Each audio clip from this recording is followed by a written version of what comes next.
is a very special episode of our campaign Sustainable Is Attainable. It's an initiative of Tata Power with News18 Network. Remember, India has been consistently working towards and has shown intent in what is seen as a transition to sustainable energy solutions. And leading the Government of India's charge is Union Minister for Power, New and Renewable Energy, Mr. RK Singh. Really appreciate your time, sir. Thank you. First, the good news.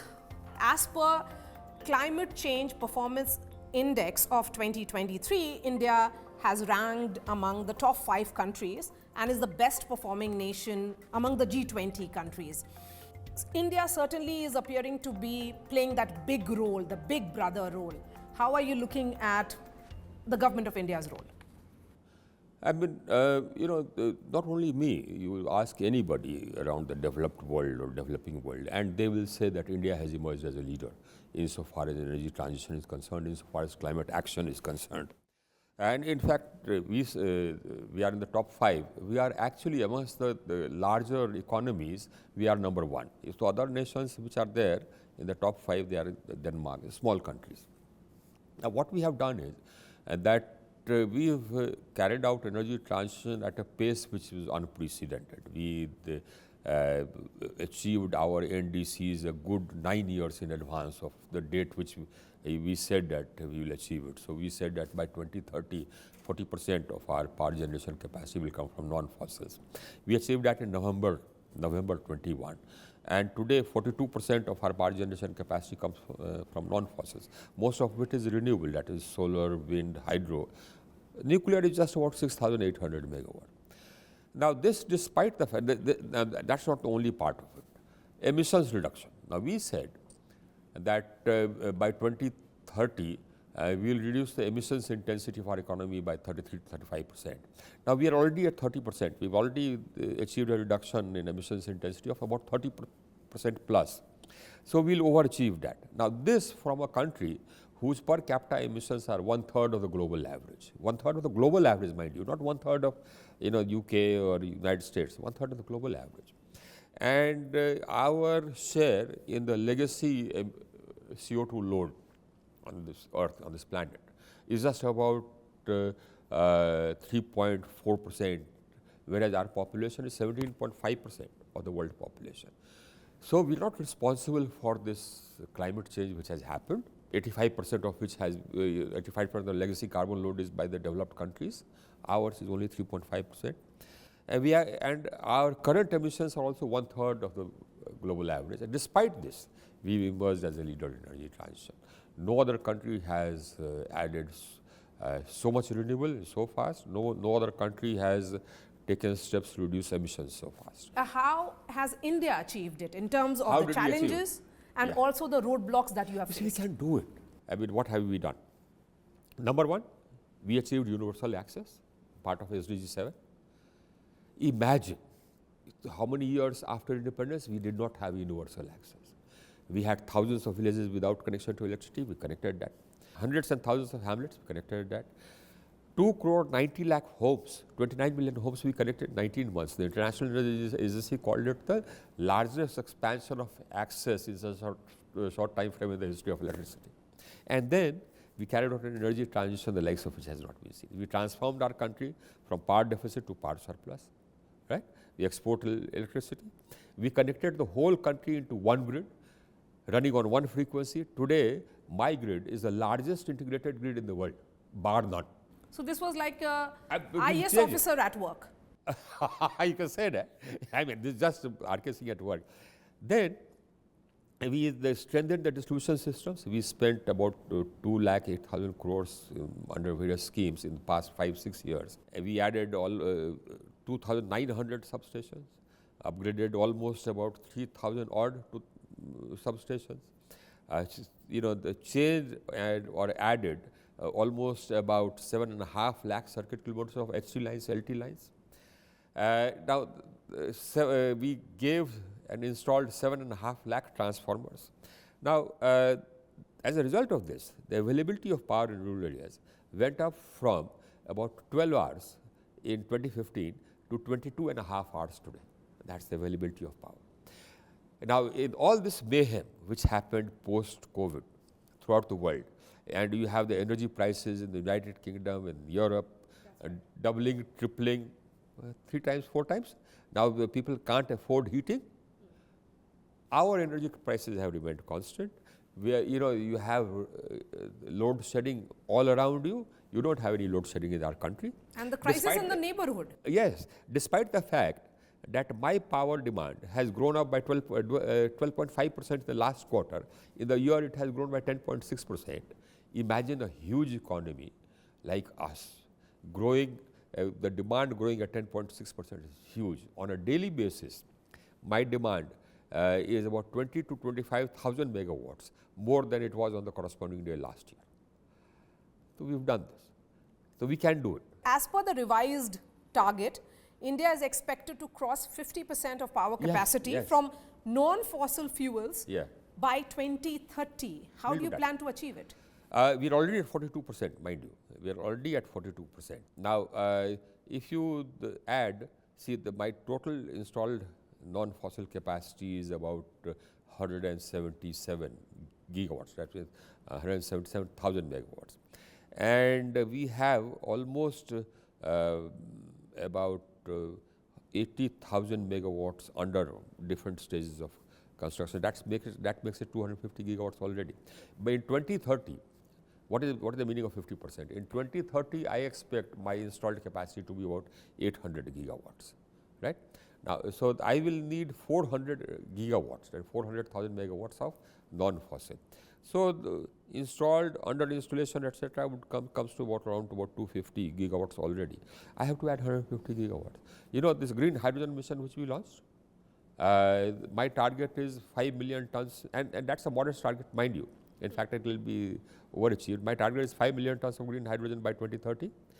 Now, only that green hydrogen will require an installed capacity of renewable energy separately, apart from what I have, of 125,000 megawatts. So we are going to overachieve that. Cross 50%. Absolutely, no doubt about it. This is a very crucial year for Indians. It is the G20 presidency year.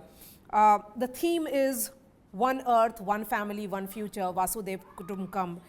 How is India's power sector contributing to India's story and also leading the energy transition? Absolutely. You know, without energy, without power, you can't do anything. I mean, no industries will run. The lifts won't run, the ventilators won't run, nothing runs. I mean, your telephones won't get charged. So power is the key. It is the oxygen which runs the economy. So if your demand is growing at 12%, that means your economy is growing. Of course, there's also the fact that you added 29 million consumers who are buying appliances. That is there. But apart from that, your demand is growing, which means the economy is growing. Now, we have emerged as a role model in the world insofar as energy management is concerned. So much demand increase. I mean, we've managed that demand, we've managed the transition, and this, despite the fact that we took up challenges. So we said earlier, most of our solar capacity was installed based on imported cells and modules. We said nothing to do. We'll have Make in India. So, you know, we put restrictions in place on imports so that you have Make in India, and my Make in India is growing. Now, currently I have 20,000 megawatts of module manufacturing capacity. By the next year, it will be 30,000 megawatts of module manufacturing capacity. And by the 2030, it will almost be 90,000 megawatts of module manufacturing capacity. So I mean, that's the quantum of manufacturing which is coming up here. So that my growth is make in India growth. And this is something which is possible. This is what we tell the world. We've done it, you can do it. I haven't had to put in any money. It's not that the government have invested, no. Most of the investment, in fact 90%, 99% of the investment has come from private entrepreneurs. Every major fund in the world is invested here. That's because we've, sort of done the structuring in such a way. My bidding documents are transparent. If I make any change in the bidding documents, I consult the industry. In fact, as I said, everybody is invested here throughout the world. Then I have a dispute resolution mechanism which decides within 1 month, whatever they decide, we agree. So you are essentially saying that this public-private partnership is a model which is there, very active in this present government, is the model for ensuring and strengthening this entire power sector. I would say that it is a government which is transparent, which is fair, which decides. So, if you are going to invest your money, you know that you are in a safe place, because investment is done by you, not by me. We don't invest money. You invest money, you borrow, but you know that we are there, that if you compete, you will win the bid and you will set it up. If you set up the power producing mechanism, the generation, you will get paid. We will ensure that. We are ensuring that. And any dispute will decide. So the clean energy transition, yes, that is your vision. Yes. The role of the industry becomes important. Which we have realized. Yes. Yes, we have realized. Without that, no investment will come, Maria. Since the role of all stakeholders becomes important, as citizens, we are also stakeholders. Yes, absolutely. So, in fact, we are the, as citizens, we are primaries. Primaries. So, Network 18's initiative, Sustainable is Attainable, what do you think the role can be for people like us to make it a more sustainable effort? Absolutely. This is something which is given, that you can't have change unless the people believe in that change. The people decide that yes, we want that change. But this change is necessary. And this change can't happen unless the people join it. You see, we have to realize as Homo sapiens that there's just one boat we are in. There's no alternative boat. There's no alternative planet. We can't migrate from this planet to anywhere else. So it is incumbent upon us to save this planet. Now, in order to save this planet, we just have to remember one thing. Not one thing, but two things. Number one, as Mahatma Gandhi said, that there is enough for everybody's need, but not enough for everybody's greed. Now, so that is one. So we have to keep our consumption of goods, services, energy within reasonable limits. What is necessary, instead of conspicuous consumption, splashing about. Instead of having, suppose you need to commute from place A to place B. You don't need 4 SUVs for that, especially for one person needing 4 SUVs. And you don't need a huge SUV for commuting from place A to place B. That is something. If you live in a mansion, but you occupy only one room, don't heat all the other 10 rooms, when you are not using them. That's the thing.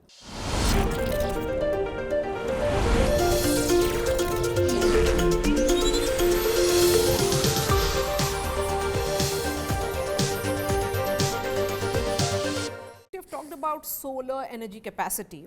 I'm looking at some statistics here. That has increased significantly from 2019.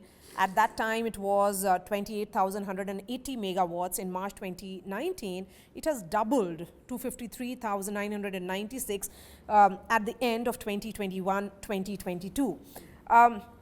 Then in that vision of India's 2070 net zero, what role do you think the solar energy will play? Critical. Critical. Not only solar, entire renewable energy, because going to net zero means 3 things. One, of course, is that, in fact, 4 things. One is that you electrify your economy and green the electricity, right? So, whatever industries or energy consumption is by non-electrical means, that is by coal, coke, petroleum, etc., you switch it over to electricity. That is one. And then you green the electricity. That means your power generation comes from renewables. That is one. So that's what we are doing. So now, how do you green the electricity? By solar, wind, hydro, etc. The second is, the feedstock has to be green. So when you say green hydrogen, green ammonia, that is feedstock, has to be green. Now how do you make green hydrogen? You make green ammonia from green hydrogen. You make green methanol from green hydrogen. How do you make green hydrogen? Through renewable energy. 75% of the input costs are the costs of energy, renewable energy. It has to be renewable, otherwise it's not green. So you need renewable energy, which means solar mostly. There also for green hydrogen economy also that solar is absolutely necessary. The third, of course, is carbon capture, because there will be some sectors where you will not be able to replace the feedstock. So there you will emit carbon dioxide. You have to capture it. We also have a successful pilot on that. Now for that you don't need you need energy, which of course will come from renewables for that carbon capture also. So basically, renewables are at the core of it all. For the you take mobility. Now how we envision mobility is now moving away from fossil fuel based mobility, petrol, diesel, to electric mobility for two-wheelers, four-wheelers, individual transport, family transport. For heavy transport, buses, especially long haul heavy transport like trucks, etc., we envision hydrogen, because long haul heavy transport, if you use battery, the size of the battery becomes so huge that the load penalty is high. So green hydrogen, again you need hydrogen. Then for shipping, we envision green, in fact not we, the whole world. The Indian Maritime, the International Maritime Association says that by 2030, 50 will be net zero. So that means all the ships will run either on green ammonia or green methanol, right? Now you need green hydrogen, renewable. So we intend to emerge as leading refueling. Yes, because you have also given some kind of target. You have said that you plan to achieve 20 million ton manufacturing capacity by 2030 of green hydrogen and green ammonia. How do you plan to achieve that? What is going to be the road ahead like? What we have done is that the whole world, especially the developed world, who have all announced net zero targets. They can't get to net zero without green hydrogen. You need green hydrogen. They don't have the space for making green hydrogen. They don't have that huge renewable industry which we have. So we shall emerge as the most, as the biggest source of green hydrogen and green ammonia. We aim to emerge as the leading supplier of green hydrogen and green ammonia for the developed world. So our green hydrogen and green ammonia costs will be the least in the world. There is several legislative changes that have been done by your department as well, which includes Energy Conservation Amendment Bill 2022. A carbon market. And also the Electricity Amendment Bill 2022. In terms of Energy Conservation Amendment Bill 2022, how do you look at this in terms of what do you tell the consumers? How do you encourage them so that they can be part of your story? It is something which everybody has welcomed, the Energy Conservation Amendment Bill. Everybody has welcomed this because we are introducing the carbon market. Now, carbon market means that, suppose you replace fossil fuels with non-fossil renewables, then you get carbon credits. And you will get carbon credit only if, you have abated your emissions more than the target. So, for example, suppose your obligation, we set obligations for industry, etc. For major consumers, we set obligations that this portion of your energy consumption has to come from renewables. You call it the renewable purchase obligations. And then feedstock also, that for example, suppose you are using hydrogen for refining, or you are using ammonia for making fertilizer. So then we, we'll be putting obligations that in this year, this % of your ammonia must be green, so that you abate your emissions by this quantum, or this portion of the hydrogen must be green. Now, if you cross that, you will get. If you don't achieve that, you will be penalized. If you cross that, you will get carbon credits, which you can sell. The Electricity Amendment Bill, what makes it pro people, and how is it really good for economy? Yeah. Now, Electricity Amendment Bill is has a different focus, and that different focus is to provide ease of doing business. Now, there are two things there, and one is that we are saying the 2003 Act provided for open competition. It said that more than one distribution company can operate in the same area of supply. right? Now, so it prescribed competition. That competition has not happened. Why has it not happened? Because there was one clause there which said that the multiple distribution companies can operate in the same area of supply, but they will each need to build up their own distribution lines, now which is bogus. So if you have one distribution line which is going to some colony which is sufficient for that colony, why should somebody else need to put in a separate line? So we are providing that the existing distribution lines will be available to all competitors till up to that capacity will be able, and whosoever uses it pays for the use. So that what happens is that now we have suddenly made competition possible. Suppose I am getting electricity from XYZ and I believe that Tata Power gives better service. So I will want to switch. How can I switch? I should have that. I should have that choice as a consumer. How do I switch? I can, if Tata Power will be required to set up a separate line to connect me, I mean, that's not possible. So we are saying that, okay, the distribution line will be a commons, just like a road is a commons.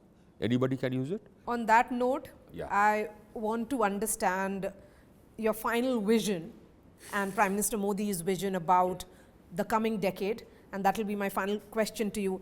Mr. Singh, how will you achieve Atmanirbhar Bharat through clean energy? Yeah. Number one, the great advantage of renewable energy is that you can have distributed generation. Every consumer can become a prosumer, that means he or she can become a producer, a rooftop, as well as a consumer. And this is renewable energy is something which for which there are abundant resources. You don't need to import anything. You don't need to import diesel, petrol. It is here. The sun shines here. The wind blows here. You just have to utilize the force which nature has given us. Utilize it, and there is enough. That's it. And renewable energy is just that.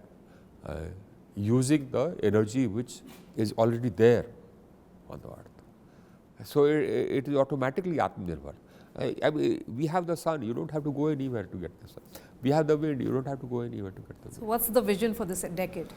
Now, so the vision for this decade is, in fact, number one, become energy independent. Do away with imports, fossil fuel imports. Do away with energy dependence. That is the vision. The vision is reduce our emissions further, despite the fact that we emit very little compared to the rest of the world. Despite that, as we grow, there has to be a further decoupling between our sort of consumption and energy intensity or emissions intensity. That decoupling is happening, in our country, is already happening, as I said. But our, we still need to travel some distance further, and India makes a difference. Why? Because we are large. So even if we reduce our per capita emissions by this much, for the world it's a huge amount. And you have traveled a long distance. Yeah. And several miles to go. Really appreciate your time. Thank you so much for your time Bye. here, sir.